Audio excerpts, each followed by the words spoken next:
Well, good evening, Reading 370, folks. This is Dr. Slay, and I have hopefully, this is just a short video to talk a little bit about the rest of this week, week number 6. You should be seeing my screen right now, which is our module. I've got it in student view, so I'm hoping everything's going to work out really well. I do want to call your attention before I go anywhere. Um, to what you see on the screen on the right hand side. Notice it says work to do. Um, I have things that are overdue because I don't do the assignments, I just post them.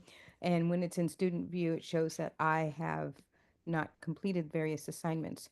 But I want you to see that this is where things are posted, um, not necessarily always in the calendar unless it's something that is an assignment as opposed to a discussion. I think these are going to be your tasks and your discussions. As you can see, these little icons lead you to recognize that these are going to be various different kinds of tasks.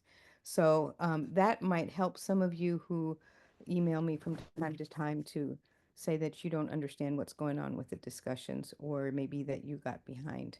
Um, I don't have a whole lot of discussions posted this week because you have a pretty busy week as it is just with the guided reading. So I'm going to click on week 6, and you'll see that we have the two tabs. One is content and resources, and the other one is assignments and tabs.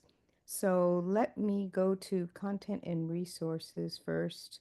Well, it's not, I don't have any tabs in there. So what I'm going to actually do is go up to content right now because it'll show everything in a way that I think is going to be easier for purposes of this discussion. So here we are in week 6, and here's our agenda, as you always see that. I don't have any new announcements, but do know that this week, let me make that a little bigger. You're posting to your guided reading presentations. I know that those are coming in, and I've had discussions with many of you on the phone. Um, and if you have questions, you're reaching out to me. This week you posted on Tuesday. There were some students that were unable to get together with their group, so they had to do their assignments separately. That said, if you have assignments that are posted separately, and you're in a group, you only need to see one presentation for each section. I'm going to do a little experiment with you right now to see what that looks like. So I'm going to go up here to discussions. Or let me try something even better. I'm going to go over here to week 6 and look at assignments and tasks. Could be either way, but see, here's the guided reading presentations. Let me see what happens if I click there. And so here it tells you that you've posted your presentations, and you're to view the presentations and post a response to the group by Friday of this week. This has been in there since last week. You've got a plus, a delta, a learned, and a wonder. So you're going to post in the discussion for a presentation something that you thought was positive, something that you think that you might recommend changing in the presentation, something that you learned, and something that you wonder about based on what you have learned. So you're going to see that we have a variety of discussions. These are the pre-A, the emergent, these are the small group things right here. Um, Let me just check to see what's going on, because let me see if I go to the pre-A, what happens here. You know what it is? I can't see anything to show you because I haven't posted something there. So I'm going to have to get out of the student view, and let me see if I can do this in a better way for you. So I'm going to go up here to communications. Whoops, I'm going to go over here to discussions because that's faster for me at this time. And I'm going to scroll up until I find the ones that are our group. And so this was the small group work where you could collaborate. You can see certain groups really did use the board. Other groups did not use the board at all, but they found other ways to talk to each other. Some of you posted your poems there. Excellent, thank you. And here's our guided reading presentations. And here you have it, the same thing you just saw, but now you see that the threads have been posted. So I'm going to go to, for example, let me try this one, the transitional reader one, because I know that there's probably going to be several independent ones there. As you can see, we have one, two, three different independent presentations. You choose one to leave comments and to give your feedback. You don't have to do all three for this particular level. Um, Let me repeat that with another group. So let me go back. Let me think. I'm looking over here to see if I can get to a quick guided reading presentations. There we go. So here we have the pre-A reader one, and you can see that there are three different ones. It looks like there are three different ones. Um, so again, you're only going to post one. Um, Let me go up here. If you see that it's just three different comments, then please be sure to leave your comments as well. The point is, you don't, if a group has multiple presentations, you only have to comment on one, and you are welcome to read all of them, but you only need to comment on one. So here's the difference. See, here's three threads. This one has four threads. This one has two. This one has three. This one has four. Um, and I don't want to take the time to open all of them right now. What I do want you to do is make sure that you are posting something on one of the presentations in each of these different groups. And again, you can't see anybody's comments until you post, as you saw in my particular layout. Okay, so that takes care of that portion of our work. Let me go back to content, because we do have something new, but it's not due till next week. Let me go back into week 6. And here we are. Okay, so you have the discussion that was the guided reading, guided and explicit reading instruction that was posted last week, and that was due yesterday, which was Tuesday, along with your initial guided reading presentations. And here you have the peer responses that I just discussed due on Friday. But we do have one more thing that's new, and that is something called the context for learning, and I want you to also begin reading chapter 7 in the guided reading textbook. It is not due this week. We will deal with the material, which is on comprehension, next week, in week 7. So let me go ahead and get started with the new stuff. I'm going to go here to content and resources, and here's the new goodies. You have a major project due at the end of the semester, and I'm introducing it right now in week 6 because it's big. And I think it will be rather overwhelming for you to be given this project at the end and have to ferret through all of the tasks and information. So I'm going to break it down to help you not get overwhelmed and to be successful. This is something that you're going to be uploading to um, D, TK20 at the end of the semester. There's no place to do it yet, so don't panic about that right now. Um, it has many, many, many components that I'm about to show you. So the way you're going to find this is right here where it says Reading 370 PBA. You can go to that tab. I'll show you how to find all this stuff more easily. See, you can see it pop up right here. Under major assignments, you're going to see the reading PBA, and you're going to see that there's 3 folders. There's a master description one, there's directions just for students, and then there's a rubric. I'm not going to read all these to you. I want you to read through these on your own and find a way to understand and ask questions about them. Right now, we're only going to work on one piece. So what I'm going to do is show you what the overall document looks like. First of all, you're going to be right. What I'm explaining is that this folder contains the documents for the end of course assess. It's called a performance-based assessment, which is required by TEA, but we'll be doing it over several weeks, And in small pieces, you'll be submitting some things to D2L so that I can support you in some, and then you're going to keep all of those pieces and upload the final piece to TK20. Okay, so you're going to be creating a writing lesson plan. It's going to be actually a shared writing lesson plan.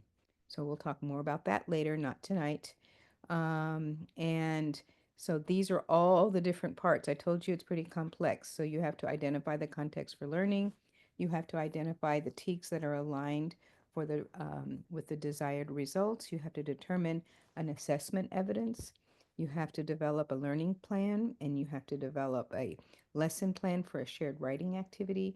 You have to include extension and independent practice. I need to take that D off, and you have to display a finished shared writing piece. So you have many things. I don't expect you to do it all overnight. All I expect us to do right now is to talk about the context for learning and what it is. Notice I link right here the three different folders created right here for the PBA. Okay, so that's listed under major assignments. But what I gave you in week 6 links you back to this major piece here. But I'm only giving you what we need for this week's work so that you don't have a heart attack. Okay, but you can see it if you really want to. Some people like to just lay it on me, Dr. Slay. Let me know what's out there. Okay, so the first thing is let's just go and look at the master description of it. Just this is where I do lay it on you and let you know what's what. Okay, so this is what the whole assignment looks like before we broke it down for you. I'm not going to read all of this. I kind of gave you a big synopsis of it. You can see how it's aligned to various different right TEKs and different standards and testing frameworks and all of this sort of thing. But you can see here, these bands represent the different colors, represent the different elements that I just described are part of your project. So you have a context for learning, which is perfect for where we stand after writing our blogs and our poems, because we've been talking about building community. Well, if you want to build community in your classroom and you want to teach the students relevant information or teach them in a way that is relevant to who they are, who the kids are in your community, you need to have an understanding of where they come from, the kinds of people you have in your school, in your community, which is what is called the context for learning. So you will represent an authentic school setting by choosing a specific grade level, pre-K through third, or older, depending on your certification. So if you're certifying for the pre-K through 3, that's what you're going to choose. If you're certifying EC6 all the way, you can choose something that's for a grade older than third grade, but no higher than sixth. You're going to choose a specific school in a specific school, Texas school district, and I'm going to show you exactly how to find that in a minute. And you're going to use the TEA district profile data to represent a snapshot of the students in the classroom to complete the demographic information, the percentages of students in each of the ethnicities, economically disadvantaged categories, and list the percentage of students in various instructional programs like bilingual, ESL, gifted and talented, special education, etc. And then you're going to get a little snapshot of the assets in order of the community, which really is talking about um, the landmarks and the things that students in a community would be familiar with because they live there. And that will help you then start to develop the STEAM project, which we will talk about at another time, but that's where the lesson planning is, the learning objectives, and all of that. But you have to understand who your students are before you can even apply that information to any kind of learning. So if you really feel like you want to continue reading, you're welcome to do so that you can get your head around this, but you're going to create your lesson plans in here. STEAM is the science, technology, engineering, art, and mechanics. I'm not sure. I'm sure I have made a mistake. I forget what the M stands for. Somebody out there knows, I'm sure. You can Google it. You have to come up with standards and align them. You have to have a good learning objective. I'm going to teach you how to write a really good learning objective. That's a whole lesson all by itself. We're going to talk about assessment. You're going to develop the lesson plan. And then, of course, there's a rubric at the end, so you can see how all of this will be assessed. So that's the overview of the big project. Read that in your own time. But you will also see in here that um, one of our colleagues wrote this in a way that breaks it down in a way that's a little bit more student friendly than what you just saw. So you'll be able to see all those bits and pieces translated into this document. Again, we are just looking at part one today, which is going to be the context for learning. Um, you won't be justifying or explaining anything yet because you haven't created the lesson plan. You're just collecting the information about your particular community. Okay? So, and you're going to determine what your community is.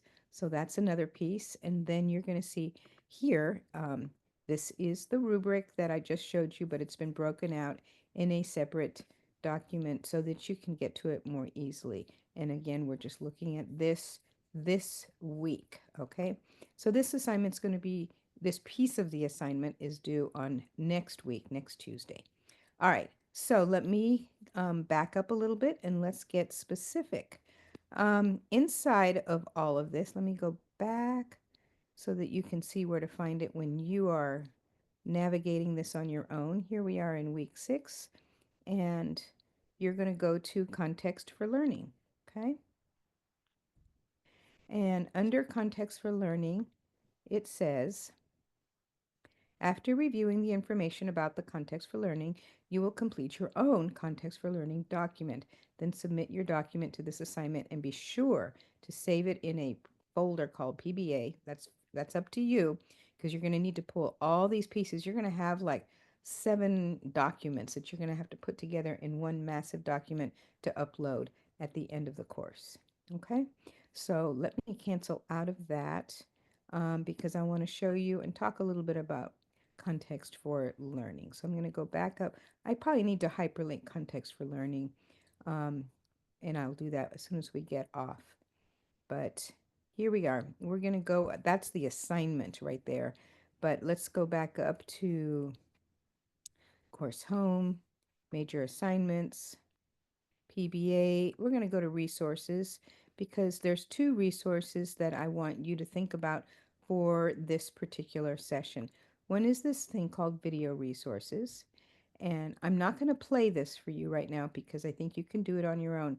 But I really do hope that you're paying attention while I'm talking, and you can come back and see this as many times as you want. But all the different pieces of this project are linked here, and is in terms of getting little bits of information. So the one of the things you're going to have to learn about is community assets, and I know you can reason that for yourself, but you're probably going to need to understand, well, what do they mean or expect for community assets? So you can see this. There's a video.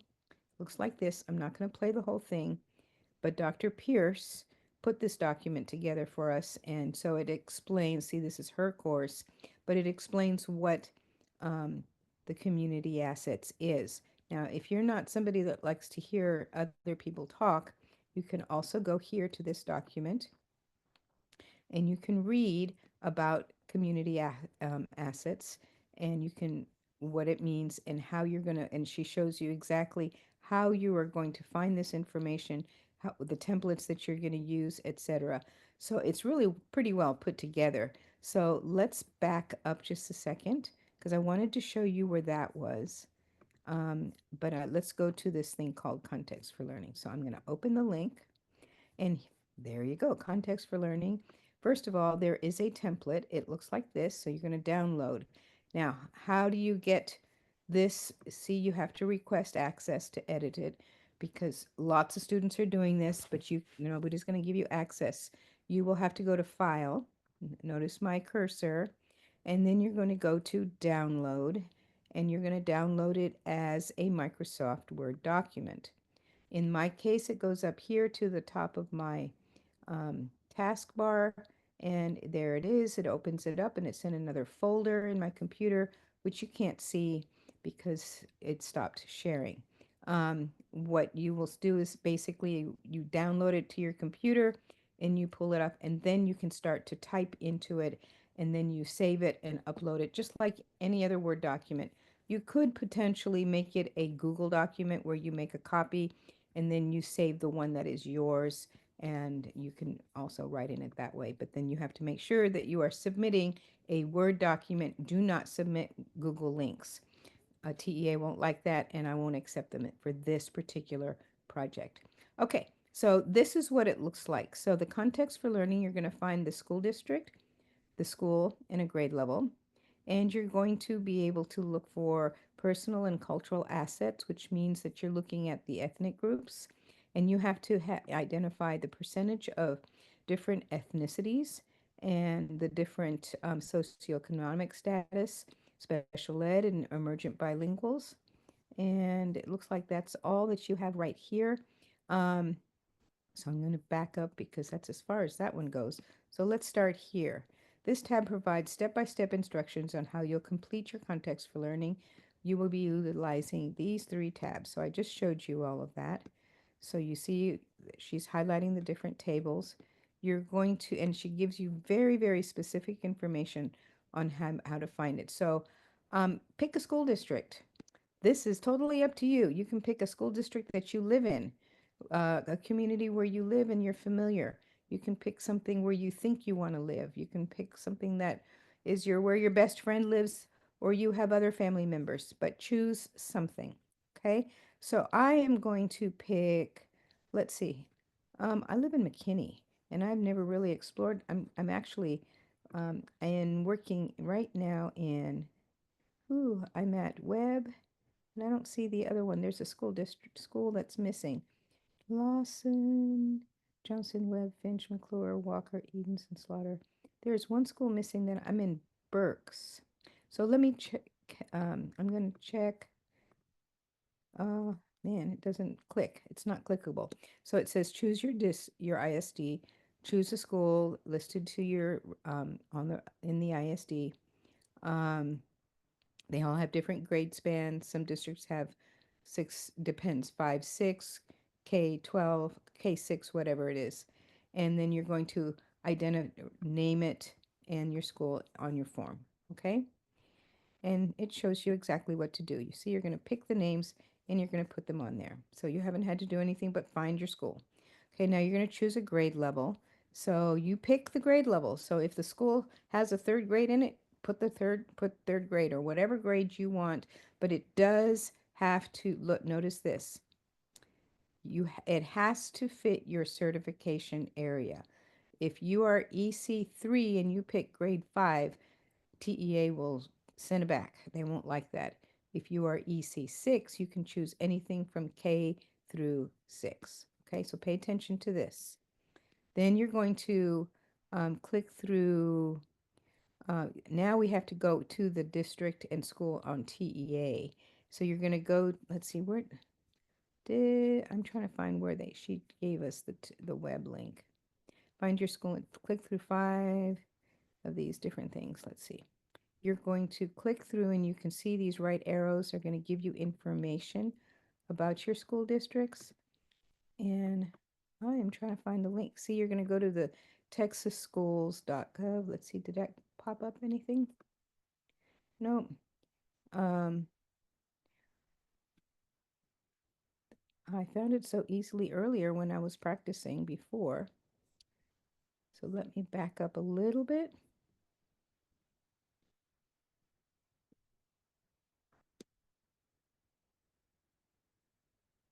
Well, let's try this. I don't know why it's not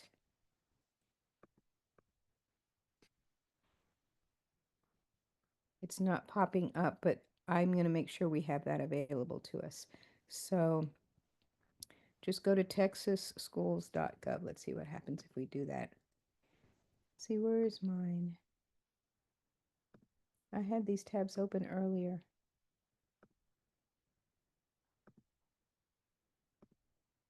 I'm not sure.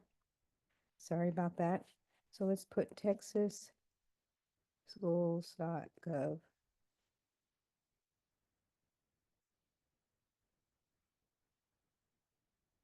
There we go. And here you're going to find Texas schools. Um, Gosh, you can learn an awful lot by going through these websites and finding all this information. And let's see about Texas schools finding. Let's see what happens if you do this. Oh, look at that. Find a school. So let's say you choose, um, I'm going to actually choose Webb Elementary. I need to, it is Webb Elementary. Um, I'm going to pick grade 2. I'm going to pick McKinney.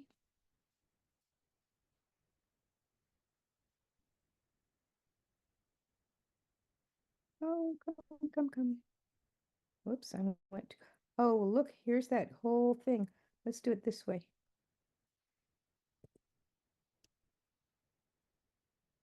Webb Elementary, McKinney ISD. Look at that. It was at the bottom of the page. So I can click on this right here. It's K through 5. You can see that. And so I'm going to click on Webb Elementary. And you can see they give you the rating, they give you the address, and this is where you start to drill down. And you're going to get the ethnicity groups that you have in the school. This is a bilingual school, and you can tell it's highly Hispanic.